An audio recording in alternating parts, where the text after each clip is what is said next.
My name is Ruby Cole. I am 32 years old and I live in a quiet apartment in the city. The crystal glasses clinked together, a sound that usually meant celebration. But for me, it sounded like a warning. My sister Evelyn stood in the center of the room, glowing in her white dress. Everyone was looking at her. I stood near the wall, holding a tray of empty drinks. That was my place. The background character. The shadow. Then Evelyn waved me over. The spotlight hit my face and my stomach turned. "And this," Evelyn announced loudly to her wealthy new friends, "is my little sister Ruby. She works at the courthouse. You know, answering phones, filing papers. Just admin stuff." The guests laughed. It was a cruel, dismissive sound. I didn't say a word. I never did. I just forced a tight smile and looked down at my shoes.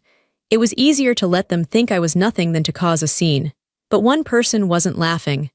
Daniel, Evelyn's fiancé, was staring right at me. He didn't look happy. He looked terrified. His face went completely pale. He stepped forward, ignoring Evelyn. The room went quiet. "Wait," Daniel said, his voice cutting through the silence.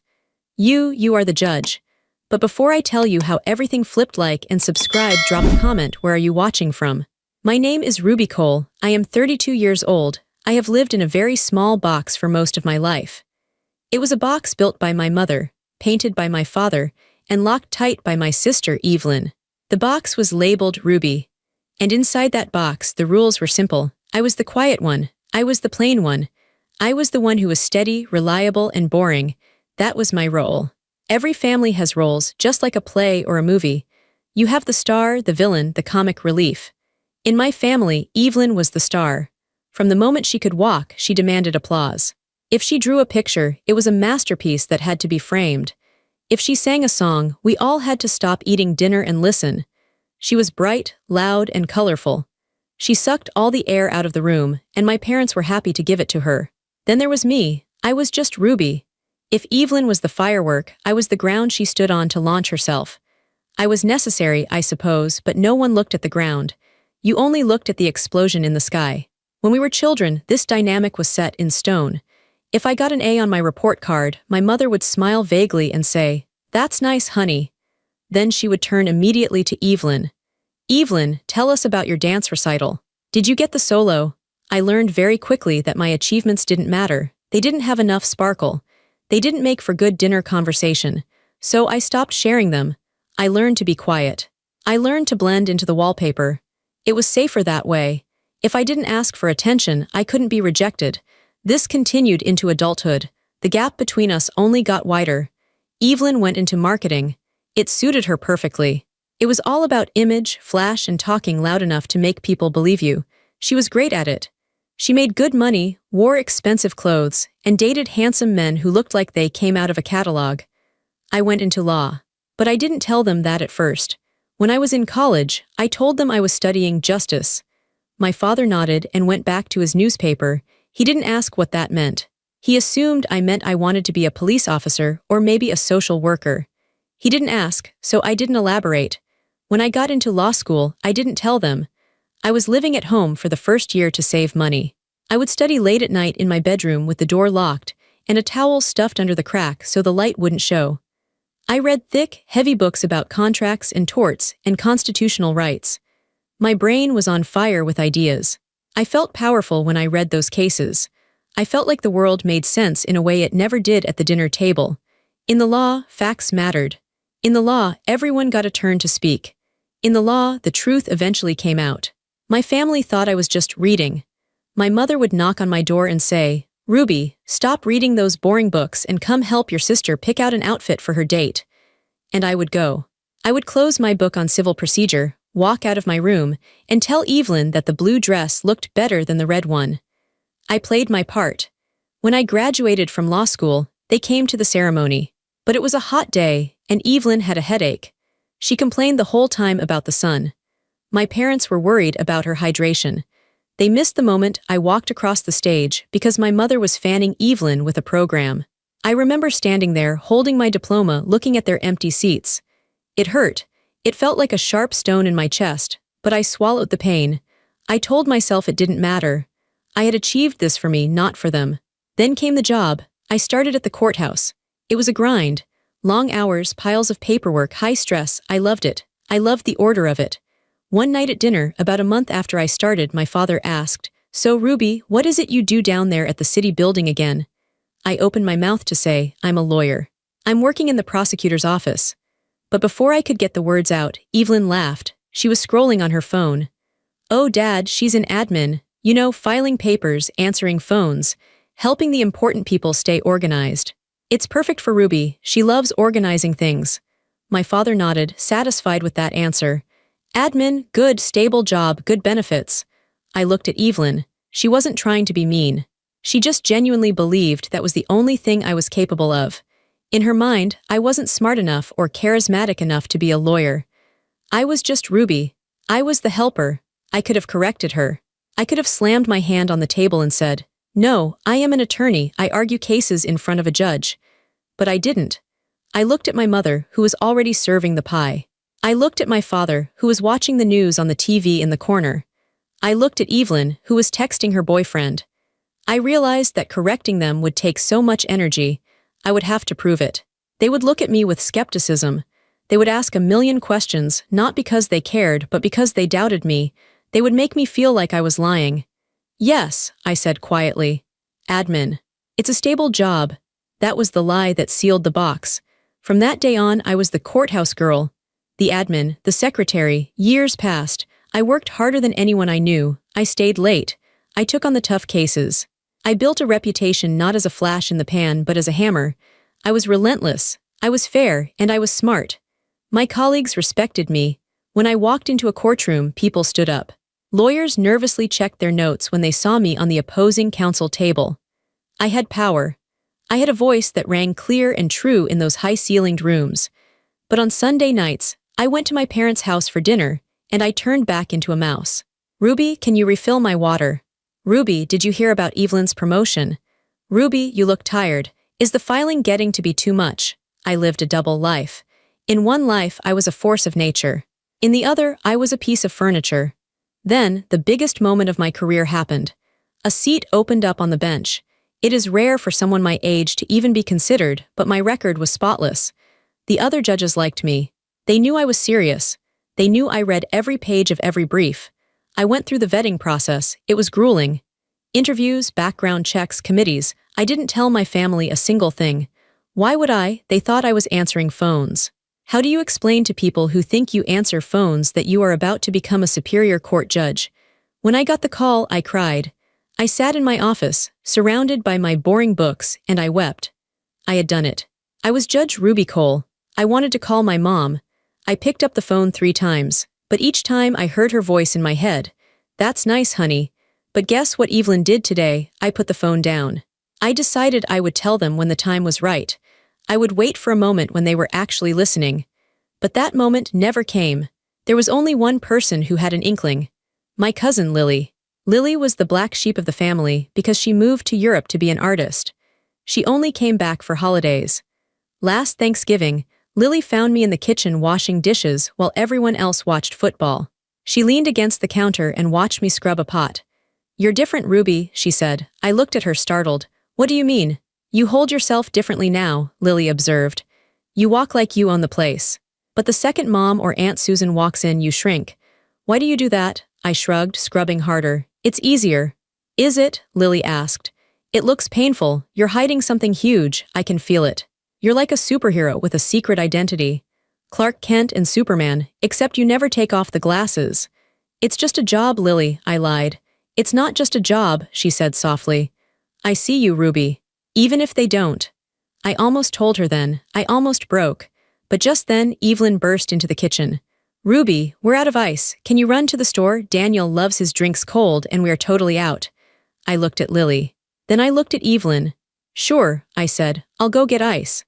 Lily shook her head sadly as I grabbed my keys. That was the dynamic. That was the box. I was a judge who could sentence a man to 20 years in prison, but I was also the girl who was sent to fetch ice because the star needed it. I told myself it was fine. I told myself I didn't need their validation. But deep down, a quiet anger was building. It was a slow-burning fire, fed by every interruption, every dismissal, and every assumption that I was nothing more than what they wanted me to be. I was waiting for the lid of the box to crack open. I just didn't know I would be the one to blow it off. The dismissal wasn't a one-time event. It was a rhythm. It was the background music of my entire existence. It happened in small beats and loud crashes, over and over again, until I learned to dance to it perfectly. Family gatherings were the worst. I used to dread them days in advance. I would wake up with a pit in my stomach on Christmas morning or on my father's birthday. I knew what was coming. It was a script we had all memorized, and no matter how hard I tried to ad-lib, the other actors forced me back to my lines. My line was silence. I remember a specific barbecue last July. It was a hot, sticky afternoon. We were all sitting on the patio, my parents, Evelyn, her new boyfriend Daniel, and a few aunts and uncles. Everyone was holding a burger or a hot dog. The conversation was flowing, loud and fast. Evelyn was holding court. She was telling a story about a crisis at her marketing firm.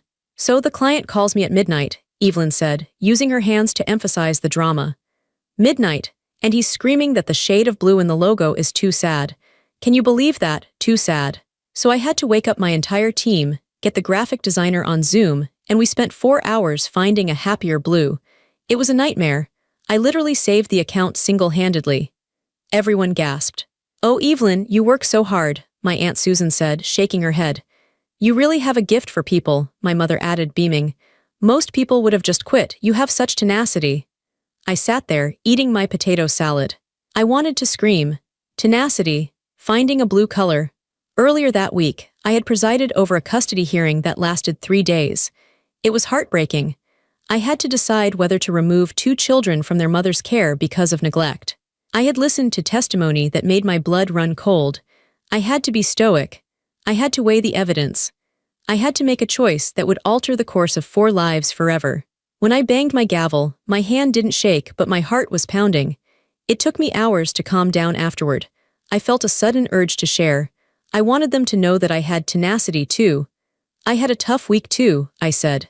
My voice came out a little quieter than I intended. For a second, no one heard me. Evelyn was still laughing about the blue logo.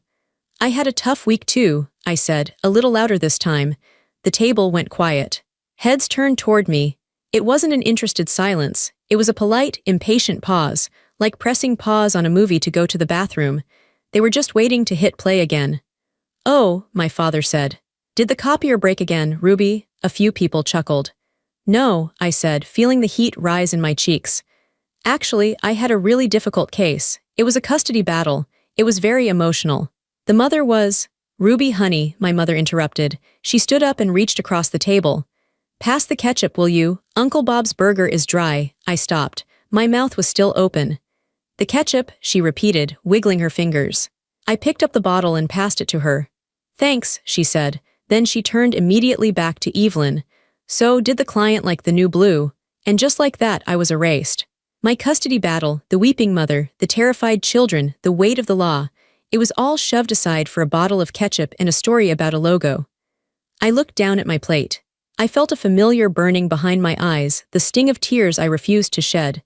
This is what it was like. When I spoke, eyes wandered. I could see it happen. My Aunt Susan would check her watch. My dad would start tapping his fork against the table, a nervous tick that meant he was bored. Evelyn would pick at her nails or check her reflection in her phone screen. They didn't do it to be cruel. I truly believe that. They did it because they had already decided I had nothing interesting to say. They had decided years ago that my life was small, simple, and flat. Why would they listen to the admin girl talk about legal procedures? It didn't fit the character they had cast me as, so I stopped trying. I built a fortress of silence around myself. I sat at these dinners, and I observed. I became an expert watcher. I noticed how my mother always refilled Evelyn's wine glass before her own. I noticed how my father always laughed at Evelyn's jokes, even the ones that weren't funny. I noticed how Evelyn used up all the oxygen, and how everyone else was just happy to breathe in her fumes. Meanwhile, my real life, my shadow career was exploding. I was getting awards. Judge of the Year from the local bar association.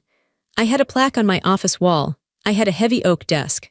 I had bailiffs who would take a bullet for me. I remember one afternoon leaving the courthouse. I was wearing my black robe, walking down the hallway to my chambers. A young lawyer stopped me. She was shaking. "Your Honor," she said. "I just wanted to say, thank you, the way you handled that ruling. It was inspiring. You're the kind of judge I want to be one day. I smiled at her. Thank you, that means a lot. I felt 10 feet tall. I felt respected. I felt seen. 30 minutes later, I was in my car, driving to my parents' house for a birthday dinner for my dad. I parked the car, took a deep breath, and walked to the front door. As soon as I crossed the threshold, the robe disappeared.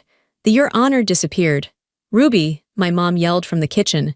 You're late, the trash is overflowing. Take it out before the guests get here, it smells awful. I didn't argue. I didn't say, I just inspired a young lawyer today. I didn't say, I am a pillar of the justice system. I put my purse down. I walked into the kitchen. I tied up the garbage bag. It was heavy and smelled like old onions. I dragged it out to the curb. I stood there on the street, looking at the nice suburban houses. I looked at my hands. These hands signed warrants. These hands held the fate of criminals, and these hands were currently covered in bin juice. It was jarring. The transition was so sharp it gave me whiplash. I often wondered why I kept going back. Why did I subject myself to this? Why didn't I just stop showing up? I think part of me was hoping they would figure it out. I wanted them to see me without me having to scream it. I wanted my mother to look at me one day and say, "You look tired, but it's a good tired. You look like you've been doing something important." I wanted them to look past the label they had slapped on my forehead, but they never did. They were comfortable. The dynamic worked for them. Evelyn was the star and I was the staff. If I changed, it would mess up the whole system. If I was important, then Evelyn might be less important. If I was powerful, then my father's dismissiveness would look like foolishness. It was easier for them to keep me small. And for a long time, I let them. I facilitated it. I nodded when they explained basic politics to me, even though I knew the Constitution better than they knew their own addresses. I let them explain how loans worked, even though I ruled on bankruptcy cases. I let them treat me like a child, but the pressure was building. You can only compress a person so much before they explode. You can only ignore a judge for so long before she bangs the gavel. I didn't know the explosion was coming at Evelyn's engagement party. I thought it would be just another night of holding drinks and fake smiling. I thought I could survive one more night in the box. I was wrong. Evelyn's engagement party was not just a party, it was a production. It was held at a private estate overlooking the river. The gardens were manicured to within an inch of their life. There were string lights everywhere, thousands of them, glowing like captured fireflies. There were waiters in white tuxedos carrying silver trays. There was a string quartet playing soft, classical versions of pop songs. Everything was white, gold, and pale pink. It was beautiful, it was expensive, it was pure Evelyn. I arrived 20 minutes early. I knew better than to arrive on time. On time meant I was late for my duties. I parked my modest sedan between a Porsche and a vintage Jaguar. I checked my reflection in the rearview mirror. I was wearing a simple navy blue dress. It was elegant, professional, and understated. I had bought it specifically because it wouldn't draw attention. I didn't want to be accused of trying to upstage the bride-to-be. I took a deep breath, put on my family face, a mask of calm, pleasant neutrality, and walked toward the garden entrance. My mother intercepted me before I even reached the patio. She looked frantic. Her hair was sprayed into a helmet of perfection, and she was wearing a gold sequined gown. "Ruby," she hissed, grabbing my arm, her grip was tight. "Thank God you're here, it's a disaster."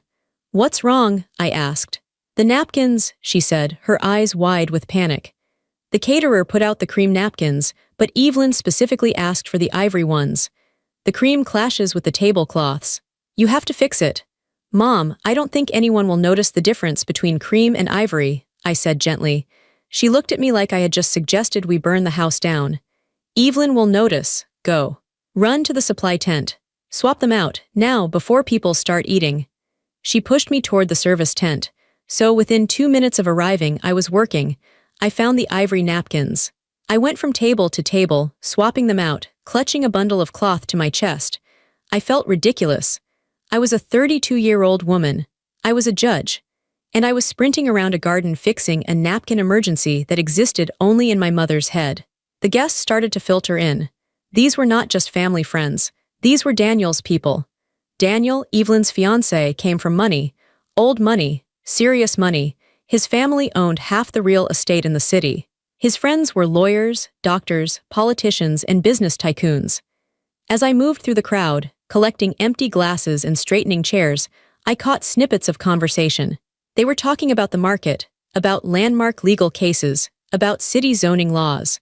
I wanted to join in.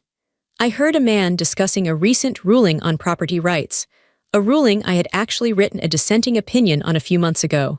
I wanted to stop and say, actually, the precedent for that comes from State v. Miller. But I couldn't. I was holding a stack of dirty napkins. Evelyn appeared at the top of the stairs. She looked stunning. I have to give her that. She knew how to make an entrance. She paused, waiting for everyone to look at her. Then she descended, beaming, with Daniel on her arm. She floated through the crowd, accepting compliments, flashing her ring. Eventually, she made her way to the group I was standing near. I tried to fade back, but she spotted me. "Ruby," she called out. She pulled me forward. "Everyone, this is my little sister, Ruby." The group smiled politely. "Ruby is such a help," Evelyn continued. "She's practically running this party behind the scenes. She works in admin, so she's obsessed with details." "Admin?" a woman in pearls asked. "Where do you work, dear?" "The courthouse," Evelyn answered for me. "She keeps the place from falling apart. Files, phones, schedules, you know how it is. Someone has to do the grunt work so the lawyers can be brilliant." She laughed. It was a light, tinkling laugh. The group laughed with her. "Well, it's good to have a job," the woman said condescendingly. "Exactly," Evelyn said. "We're very proud of her. She's so steady." I stood there, my smile frozen on my face. My hands were clasped behind my back so they wouldn't see my fists clenching. "Nice to meet you," I mumbled. "Go check on the bar, will you, Ruby?" Evelyn said, patting my cheek. "I think they're running low on ice." I turned and walked away. I felt the heat rising up my neck. It was humiliating. Not the job. There is absolutely no shame in administrative work. It is vital work. But it was the way she said it. The dismissal, the implication that I was less than, the way she used me as a prop to make herself look more successful by comparison. I went to the bar. I didn't get ice. I just stood there, breathing deeply, counting to 10. 1, 2, 3. "Are you okay?" I turned. It was Daniel. I hadn't spent much time with Daniel. He and Evelyn had a whirlwind romance. I had met him maybe 3 times briefly. He was handsome, quiet, and seemed decent. "I'm fine," I said, straightening up. "Just checking the supplies." Daniel looked at me. He was studying my face. He had a glass of scotch in his hand, but he wasn't drinking it. "You look familiar," he said. He narrowed his eyes. "I know we've met at family dinners, but you look familiar from somewhere else. Have I seen you downtown?" My heart skipped a beat. "I work downtown," I said carefully. "Right. The admin job," he said, but he said it slowly, like he was testing the word. "Evelyn says you handle the filing." "Something like that," I said. He looked at the way I was standing. He looked at my direct gaze. He looked at the lack of fidgeting. "You don't seem like an admin," he said. It wasn't an insult, it was an observation. "People surprise you," I said. "They do," he agreed. Before he could say anything else, Evelyn swept in. "Daniel. There you are, come on, the photographer wants a picture of us by the fountain." She grabbed his hand. She didn't look at me. "Ruby, make sure the trash is cleared from the cocktail tables, it looks messy." She pulled Daniel away. But as he walked away, Daniel looked back over his shoulder at me. He looked confused. He was trying to place a puzzle piece that didn't fit. The sun began to set. The string lights flickered on. The atmosphere shifted from afternoon mingling to evening elegance. The speeches were about to begin. I found a spot near the back, by a large potted fern. It was my usual spot. Out of the way. Visible enough to not be rude, invisible enough to be safe. I watched my parents laughing with Daniel's parents. I watched Evelyn holding court in the center of the room. It was a perfect stage. Everyone was playing their roles beautifully. I felt a strange sense of detachment. I felt like I was watching a TV show I used to love but had outgrown. I didn't belong here. I didn't belong in this box anymore. I checked my phone. I had an email from the court clerk regarding a docket change for Monday. I read it. The legal language calmed me. Motion to dismiss. Sustained. Objection. Real words. Powerful words. I put my phone away and looked up. Evelyn was tapping a spoon against her champagne glass. The sound rang out, sharp and clear. "Everyone, everyone, can I have your attention?" she called out. The crowd hushed. The music stopped. All eyes turned to the golden couple. My stomach tightened. I hated the toasts. This was usually when the Ruby jokes happened. It was an easy way to get a laugh. Contrast the successful sister with the boring one. I braced myself. I prepared to smile. I prepared to be the punchline one last time. The air was still. The only sound was the distant flow of the river and the gentle clinking of glasses. Evelyn stood on a slightly raised platform, the microphone in one hand, Daniel's hand in the other. She looked radiant. She loved this. She loved the silence of a crowd waiting for her to speak. "Thank you all for coming," Evelyn began. Her voice was smooth, practiced. "It means the world to Daniel and me. We wanted tonight to be about love, about family, and about the future." The guests murmured appreciatively. She went on for a few minutes, telling the story of how they met. It was a polished version of the truth, edited for maximum romance. She made herself sound witty and charming. She made Daniel sound like a prince who had been waiting just for her. Then, she pivoted to family. "I have to thank my parents," she said, blowing a kiss to Mom and Dad. "You guys made me who I am. You taught me to dream big. You taught me that I could be anything I wanted to be." My parents beamed. My mom dabbed at her eye with a tissue. "And," Evelyn continued, her eyes scanning the crowd until they landed on me by the fern, "I have to thank my little sister, Ruby." "Here it comes," I thought. "Ruby is the rock of the family," Evelyn said. "She's so grounded. You know, while I'm out there chasing big contracts and Daniel is closing deals, Ruby is the one making sure the world keeps turning. Someone has to answer the phones, right?" A ripple of laughter went through the crowd. It wasn't malicious laughter from the guests. They just thought it was a gentle sibling tease. But I knew the edge on it. "I mean seriously," Evelyn laughed, encouraged by the audience. "We were talking the other day, and I was stressing about a venue, and Ruby just looked at me with that blank face she does. She did a mock impression of me, a slack-jawed, dull stare." The crowd laughed harder. "And I thought, wow, it must be nice to have a job where you don't have to think too hard," Evelyn joked. "Some people argue the cases, and some people just stamp the papers." "Right, Ruby?" She pointed at me. "Right, Ruby?" she repeated, expecting me to nod, smile, and play along. I stood there. My hands were folded in front of me. I felt a cold calm wash over me. It was the same calm I felt when a lawyer was trying to lie in my courtroom. It was the calm of absolute clarity. I didn't nod. I didn't smile. I just looked at her. The silence stretched out. It became awkward. The laughter died down. People started shifting in their shoes. Evelyn's smile faltered slightly. She wasn't used to me not playing ball. "She's shy," Evelyn added quickly, trying to recover the moment. "Administrative work makes you shy." She turned to Daniel, looking for him to join in to save the joke. But Daniel wasn't looking at the crowd. He wasn't looking at Evelyn. He was staring at me. His face was pale. The blood had drained from his cheeks. He looked like he had seen a ghost. He stepped forward, pulling his hand away from Evelyn's.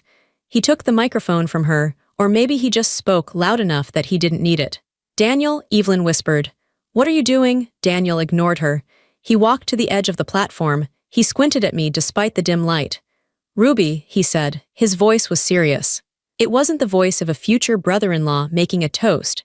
It was the voice of a man asking a question under oath. "Ruby, what exactly do you do at the courthouse?" The question hung in the air. My mother stood up. "Oh, Daniel, don't embarrass her. She's a clerk. She helps with the filings." "No," Daniel said, cutting my mother off. He didn't take his eyes off me. "I don't think that's true." He took another step closer. The guests were confused now. The tension was thick. "I was in court last year," Daniel said. "The zoning case, the big one, City v. Holloway." My heart hammered against my ribs. I knew that case. I had presided over it. It was a contentious land dispute.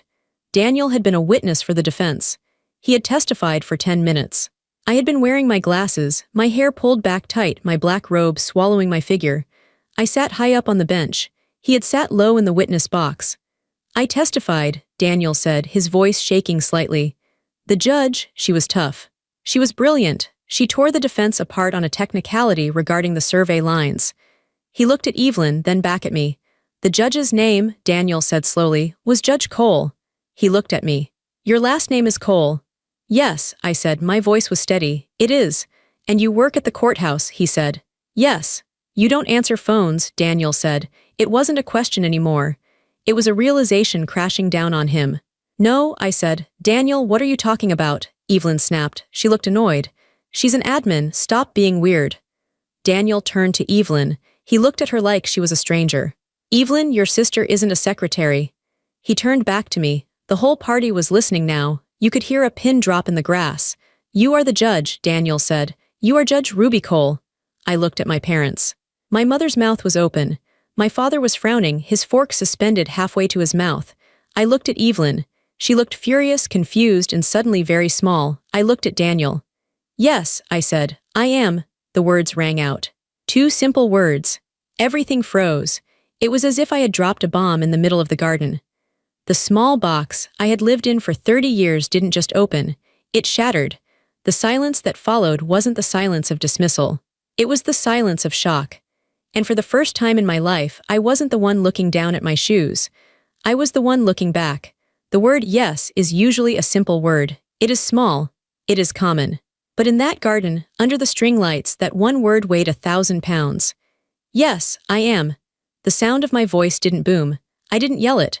I spoke it with the same quiet authority I used when I overruled an objection in my courtroom. It was a flat, factual statement. The reaction was physical. I saw it ripple through the crowd like a wave. First, there was the silence. It was a heavy, suffocating silence. The kind of silence that happens when a glass vase hits the floor but hasn't shattered yet. Everyone was holding their breath. I looked at my mother. Her face was a mask of pure confusion. Her mouth was slightly open, her lipstick bright red against her pale skin. She blinked rapidly, as if she were trying to clear a blurry image. She looked from me to Daniel, then back to me. I could see the gears turning in her mind. She was trying to reconcile the daughter she knew, the one she sent to fetch napkins, the one she interrupted at dinner, with the woman Daniel was describing. The math didn't add up for her. It was like watching a computer crash. My father was different. He lowered his fork slowly to his plate. It made a sharp clink that sounded like a gunshot in the quiet garden. His hand was trembling. He gripped the edge of the table. He looked at me with a mixture of fear and suspicion. My father was a man who prided himself on knowing everything. He liked to be the head of the household, the one with the answers. The idea that his quiet, admin daughter had achieved a position of high power right under his nose, without his help, without his advice, and without his permission shook him to his core. He looked betrayed. Then there was Evelyn. Evelyn didn't look scared. She looked annoyed. She let out a short, sharp laugh. It was a nervous sound, high-pitched and brittle. "Daniel, stop it," she said, swatting his arm playfully. "You've had too much scotch. You're confusing her with someone else. Ruby is, well, she's Ruby." She turned to the crowd, flashing her bright, stage-managed smile. "Sorry, everyone, Daniel is terrible with faces. He probably saw someone who looked like Ruby on the news or something." She tried to pull the microphone back. She tried to restart the script. She wanted to go back to 5 minutes ago, where she was the princess and I was the prop. But Daniel didn't move. He didn't smile back. He pulled his arm away from her grasp. "I'm not confused, Evelyn," Daniel said. His voice was cold. He was looking at me with a mixture of awe and embarrassment. I stood in front of her for 3 hours. I was cross-examined in her court. I know her voice. I know her eyes. He pointed a finger at me. Judge Cole denied the motion to dismiss in the Holloway case. She wrote a 20-page opinion on municipal zoning laws that is currently being cited in 3 other counties. My lawyers are terrified of her." The guests gasped. A murmur went through the crowd. These were wealthy, connected people. They knew what that meant. They knew the power of a superior court judge. A man in a tuxedo near the front, one of Daniel's business partners, stepped forward. He squinted at me. "Wait a minute," the man said. "Judge Cole, Ruby Cole," he turned to his wife. "Honey, isn't that the judge who presided over the merger lawsuit last spring, the one who sanctioned the bank for hiding evidence?" His wife's eyes went wide. She looked at me, really looked at me for the first time. She didn't see the admin girl anymore. She saw the posture. She saw the stillness. She saw the intelligence in my eyes that she had ignored 10 minutes ago. "Oh my God," the woman whispered. "It is." The whispers grew louder. "She's a judge. But Evelyn said she was a secretary." Why would they lie? Does the family not know? The shame shifted. For 30 years, the shame had been mine. It sat on my shoulders like a heavy coat. I was the disappointment. I was the one who didn't measure up. But in that second, the shame lifted off me. It floated across the air and landed squarely on my family. My mother's face went from confused to horrified. She realized what was happening. She realized that she had just spent the last hour treating a superior court judge like a servant. She realized she had sent me to get napkins while bragging about Evelyn's tenacity. She realized that every guest at this party, every important, wealthy person she was trying to impress, was now looking at her with judgment. Evelyn realized it too. Her smile vanished. Her face twisted into something ugly. "Ruby," Evelyn snapped, her voice losing its sweetness. "What is going on? Why are they calling you that? Tell them to stop." She commanded me. It was habit. "Ruby, get the ice. Ruby, fix the dress. Ruby, tell them to stop." I looked at my sister. I saw her clearly. I saw the fear behind her eyes. She wasn't angry because I was a judge. She was angry because I had stepped out of my role. I had broken the contract. I was supposed to be the audience, not the main event. I took a deep breath. The air tasted sweet. "I can't tell them to stop, Evelyn," I said calmly. "Because it's the truth." "You're lying," she hissed, forgetting the microphone was still near her. Her voice boomed over the speakers, shrill and desperate. "You work in the filing office. You told us. You said it was stable. You said it was boring." "I said I worked at the courthouse," I corrected her. "I said I worked in justice. You filled in the rest. You decided I was an admin. You decided I was boring, and I just let you." "Why?" my father barked. He stood up, knocking his chair over. "Why would you hide this? Why would you lie to your own family?" "I didn't hide it," I said. "I just stopped trying to make you listen." I looked around the garden. I saw the faces of the guests. They weren't laughing at me anymore. They were looking at me with respect. Some were even nodding. Daniel looked at me. "Judge Cole," he said softly. "I apologize. I had no idea when Evelyn introduced you. I just assumed." He trailed off. He looked at Evelyn with disgust. "You mocked her," he said to his fiancé. "You stood there and mocked a woman who has more power in the city than all of us combined." Evelyn went pale. "I didn't. I was just joking. It's our dynamic. She likes it. She knows I'm kidding." She turned to me, eyes pleading. "Tell him, Ruby. Tell him it's just a joke. Tell him we're fine." She wanted me to fix it. She wanted me to clean up the mess, just like I cleaned up the napkins. She wanted me to smooth things over so she could have her perfect engagement party back. I looked at her. I loved her, in a complicated, painful way. She was my sister, but I couldn't fix this. The truth is a permanent thing. Once it is out, you cannot put it back in the box. I shook my head slowly. "I'm not the admin, Evelyn," I said, "and I'm not the joke. Not anymore." The structure of my family was like a house built on a fault line. It looked solid from the outside, but deep down, it relied on a fragile balance. I was the bedrock that stayed still so Evelyn could build her towers. When I spoke those words, "Not anymore," the earth moved. The house collapsed. Evelyn stared at me. Her face flushed a deep, blotchy red. She wasn't used to being told no. She wasn't used to being contradicted, especially not by me. In her world, she was the sun, and I was a distant, cold planet. "You are selfish," Evelyn spat out. The guests flinched. The word hung in the air, ugly and sharp. "Selfish?" I asked. I didn't raise my voice. I didn't need to. The calmness was my armor. "Yes, selfish," Evelyn shouted. She gestured wildly at the party, at the flowers, at the stunned guests.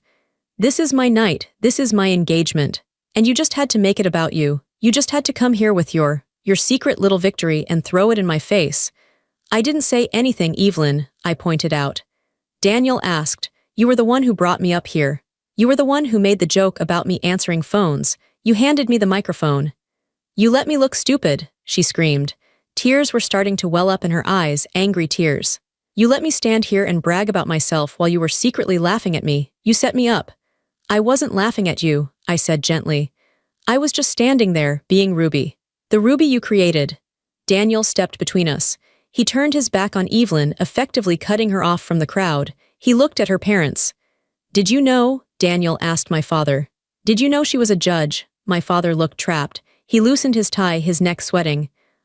We knew she worked at the courthouse. We didn't know the specifics." "The specifics?" Daniel repeated, incredulous. "Being a judge isn't a specific detail, Robert. It's a career. It's a life. How do you not know your daughter is a judge?" "She never talks," my mother wailed, playing the victim. She slumped into her chair, fanning herself with a napkin. "She comes to dinner and she sits there like a mute. She never tells us anything. How were we supposed to know? She deceived us." "She deceived you," Daniel's voice rose. "I've been to your house for dinner every Sunday for 6 months. I've watched how you treat her. You interrupt her. You talk over her. You send her to the kitchen to fetch salt while you praise Evelyn for picking a color of blue." Daniel looked around the party, addressing his own family and friends. "We all laughed," he said, his voice heavy with guilt. "Evelyn made a joke and we all laughed. We laughed at a woman because we thought she was small. We thought she was just an admin." He looked at me. "I'm sorry, Ruby. I laughed too in the past. I didn't ask either." It's okay, Daniel, I said. It's not okay, he insisted. You deserve better. Evelyn gasped. She grabbed Daniel's arm. Daniel, whose side are you on? She's ruining our party. Daniel pulled his arm away again. This time, the gesture was final. He looked at Evelyn, and the adoration that was usually in his eyes was gone. It was replaced by a cold clarity. She didn't ruin the party, Evelyn, Daniel said. You did. You brought her up here to mock her. You needed to make her look small so you could feel big. And now that you know she's big, you can't handle it. Evelyn froze. It was the truth, spoken out loud by the one person she needed to believe her illusion. The guests were shifting. The party was effectively over. The music had stopped long ago. People were putting down their glasses. They looked uncomfortable. They felt like intruders in a private family tragedy. I saw my Aunt Susan whispering to her husband. They were looking at me with wide eyes, then looking at my parents with pity. My parents had spent decades curating an image of a perfect, successful family. In 5 minutes, everyone saw the rot underneath. They saw the neglect. They saw the cruelty. My father stood up. He tried to regain control. He walked over to me, his face stern. Ruby, he said, using his father voice, the deep, booming tone that used to make me shrink. This has gone far enough. You have embarrassed your sister. You have embarrassed your mother. I want you to apologize. I looked at him. I looked at the man who had ignored my report cards, who had forgotten my graduation, who had never once asked me, "Are you happy?" I realized with a sudden jolt of freedom that I wasn't afraid of him. He was just a man, an old, insecure man who was terrified of losing control. No, I said. My father blinked. Excuse me. No, I repeated. I will not apologize. I haven't done anything wrong. I worked hard. I studied. I built a career. I became a judge. Those are good things, Dad. Those are things a parent should be proud of. I gestured to the crowd. The only reason this is embarrassing for you is because you never bothered to notice. My father's mouth worked, but no sound came out. He had no script for this. He had no line for a daughter who fought back. I think I should go, I said. I didn't wait for permission. I turned around. Ruby, wait, Evelyn called out, her voice cracking. You can't just leave. We haven't cut the cake. I stopped and looked back at her. She looked ridiculous in her expensive white dress, standing in the wreckage of her own ego. Enjoy the cake, Evelyn, I said. I'm sure it's delicious. I walked down the steps of the patio. The crowd parted for me. They didn't step aside like I was a servant carrying a tray. They stepped aside like I was royalty. They made a wide path. Good evening, Your Honor, a man murmured as I passed. Good evening, I replied, nodding to him. I walked through the garden, past the fountain, past the string lights. I walked to my car. My heart was pounding in my chest, a fast, rhythmic thud. My hands were shaking, not from fear but from adrenaline. I got into my car. I shut the door. The silence of the car was beautiful. It was my silence. I gripped the steering wheel. I looked back at the house. I could see the silhouette of my family on the patio, arguing. I could see Daniel walking away from Evelyn. I could see my mother crying. It was chaos. And for the first time in my life, it wasn't my job to fix it. I started the engine, put the car in gear, and drove away. The next morning, I woke up early. The sun was streaming through the blinds of my apartment. For a second, I forgot. I lay there in the quiet, feeling the soft sheets, listening to the hum of the refrigerator. Then it all came rushing back. The party, the microphone, the word judge. I sat up. I felt lighter, physically lighter. It felt like I had lost 50 pounds of dead weight during the night. I walked to the kitchen and made coffee. I poured it into my favorite mug. I stood by the window and watched the city wake up. It was a Sunday. Usually, Sunday meant anxiety. It meant preparing for the weekly dinner at my parents' house. It meant steeling myself for the comments, the chores, the invisibility. But today, I knew I wasn't going. I finally looked at my phone. It was sitting on the counter where I had left it the night before. The notification light was blinking frantically. I picked it up. 47 missed calls, 82 new messages. The numbers were staggering. I scrolled through the log. Mom 12 calls, Dad 8 calls, Evelyn 20 calls, Aunt Susan, Uncle Bob, Cousin Lily. I opened the messages. Mom, Ruby, answer the phone. We need to talk. Now, Mom, how could you do this to us? Evelyn is hysterical. Mom, pick up. Your father is very upset. Mom, Aunt Susan says she saw you in the newspaper last month. Why didn't you tell us? We look like fools. Mom, please call. We are family. The tone shifted from anger to victimization to desperation. Then there were texts from Evelyn. Evelyn, you ruined my life. Evelyn, Daniel left early. He won't talk to me. Evelyn, are you happy? You finally got your attention. Evelyn, I'm sorry, okay? I'm sorry. Just call Daniel and tell him it was a misunderstanding. She still didn't get it. She thought it was a trick. She thought I could fix the fact that I was a judge. Then there were texts from relatives I hadn't heard from in years. Uncle Bob. Ruby heard the news. A judge, wow, we are so proud, we should catch up soon. Cousin Mike, hey cuz, crazy news, congrats. By the way, I have a parking ticket, think you can help? LOL. I deleted Cousin Mike's text without replying. I listened to one voicemail from my father. Ruby, it's Dad. Look, we were surprised last night. It was a shock. You have to understand you've always been quiet. We didn't know you had this in you. Call us back. We want to celebrate. Yes, we want to throw a dinner for you. A judge in the family, it's a big deal, call me. I laughed out loud, a dry, humorless laugh. Now they wanted to celebrate. Now that I was a trophy. Now that I was something they could brag about at the country club. My daughter, the judge, they didn't care about the work. They didn't care about the justice. They cared about the status. They wanted to steal my light just like they stole everything else. I didn't reply to anyone. I put the phone on Do Not Disturb. Around noon, there was a knock at my door. My stomach tightened. I thought it might be my mother coming to drag me back into the fold. I walked to the peephole. It was Daniel. He looked terrible. He was wearing the same clothes from the night before, rumpled and unbuttoned. He looked tired. I opened the door. Hi, he said. Hi, I said. He stood in the hallway looking awkward. Can I come in just for a minute? I stepped back and let him in. He walked into my living room. He looked around. My apartment was simple. Bookshelves filled with legal texts, novels, and history books. A comfortable gray couch. No gold statues. No white furniture, just a real, lived-in space.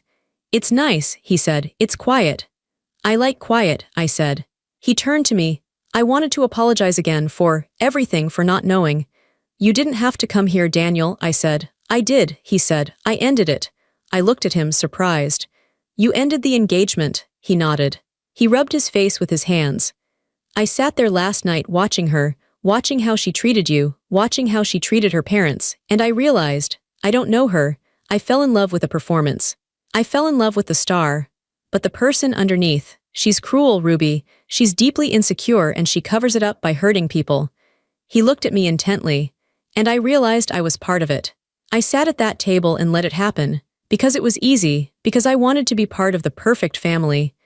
But last night, when you stood up, I saw what real strength looks like, and it made Evelyn look hollow. She's my sister, I said, instinctively defending her.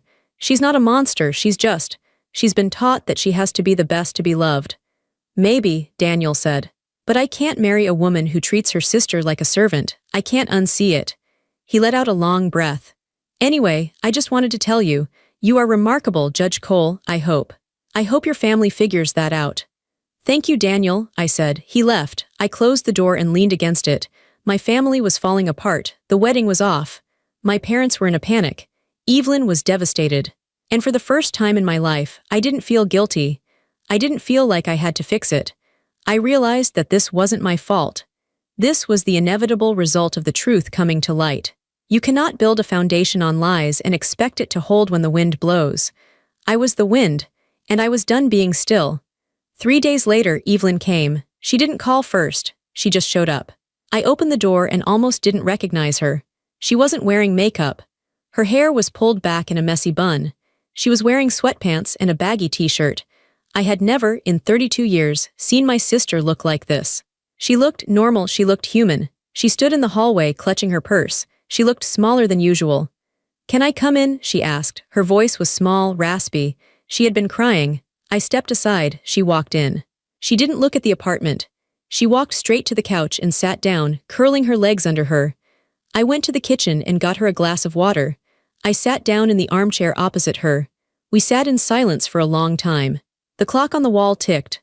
Tick, tick, tick. Daniel is gone, she said finally. She stared at the floor. He packed his things, he moved out. I'm sorry, I said, and I meant it. I knew she loved him in her own way. He said, she swallowed hard. He said he didn't respect me, he said I was a bully. She looked up at me, her eyes were red and swollen. Am I a bully, Ruby? It was the first honest question she had ever asked me. I looked at her. I could have lied, I could have smoothed it over. I could have said, no, you're just spirited, you're just dramatic. but I respected her too much to lie to her now. Yes, I said softly. Sometimes, you are. She flinched. Tears spilled over her cheeks. Why didn't you stop me? She asked.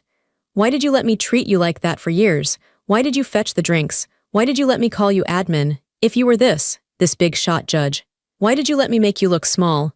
Because it was easier, I admitted. And because I thought it made you happy, I thought if I was small, you could be big. And if you were big, Mom and Dad would be happy.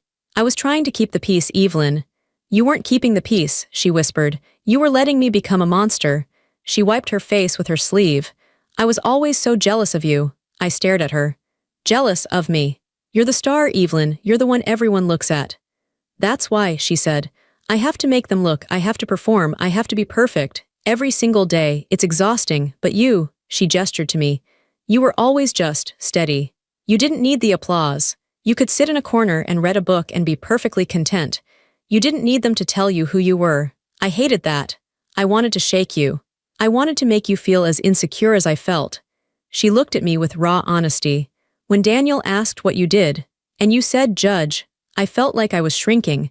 I felt like I was disappearing, because if you are successful, and you didn't need Mom and Dad's help, and you didn't need to shout about it, then what does that make me? I'm just a loud girl in a pretty dress. You're not just that, I said. You're smart, Evelyn, you're talented. You built a business. But I did it for them, she said, pointing vaguely in the direction of our parents' house. I did it for the applause, you did it for yourself, that's the difference. That's why Daniel left.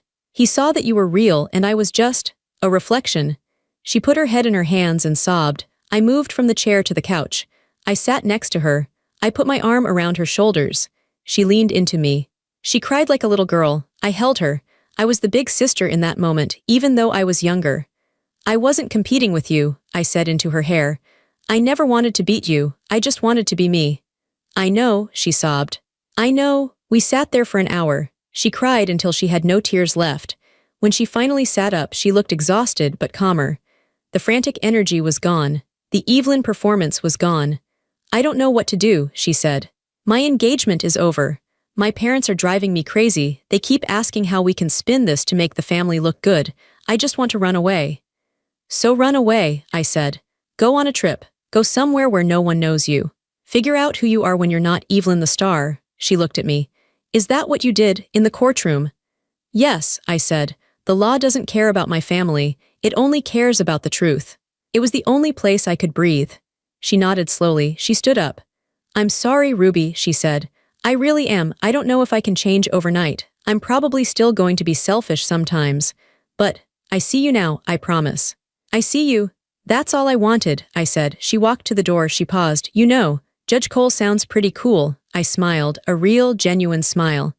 It is pretty cool, she left. It wasn't a fairy tale ending. We didn't braid each other's hair. Daniel didn't come back. My parents were still confused and shallow, but something had shifted. The dynamic was broken, and in the cracks, something real was starting to grow. I am still a judge. I still wear the black robe. I still sit on the bench and make hard decisions every day, but my life outside the courtroom has changed. I stopped going to Sunday dinners. I told my parents I would come once a month, on my terms. If they interrupted me, I would leave. The first time I did it, they were shocked. The second time, they listened. Now when I speak, they stay quiet.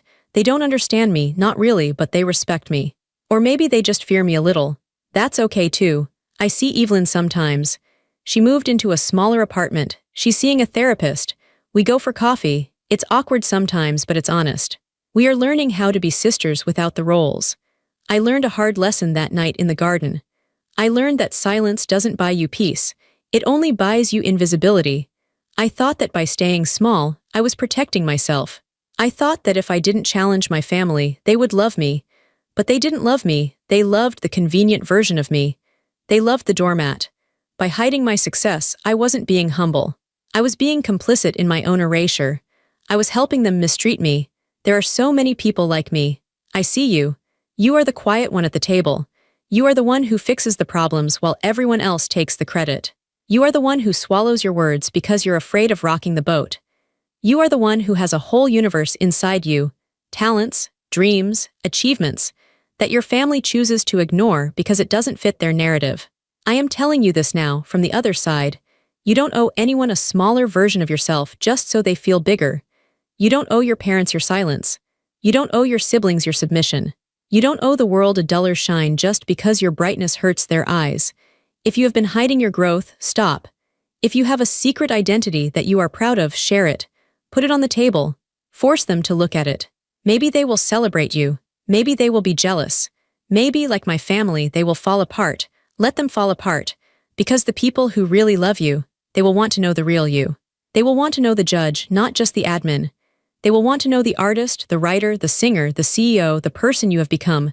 Don't stay in the box. Break the lid. Stand up. Speak clearly. And if they ask you who you think you are, tell them. Tell them exactly who you are, and don't apologize for it. If you've been hiding your true self, or if you've ever felt like the background character in your own life, you deserve to be the lead. Share your story, and if this resonated with you, hit subscribe.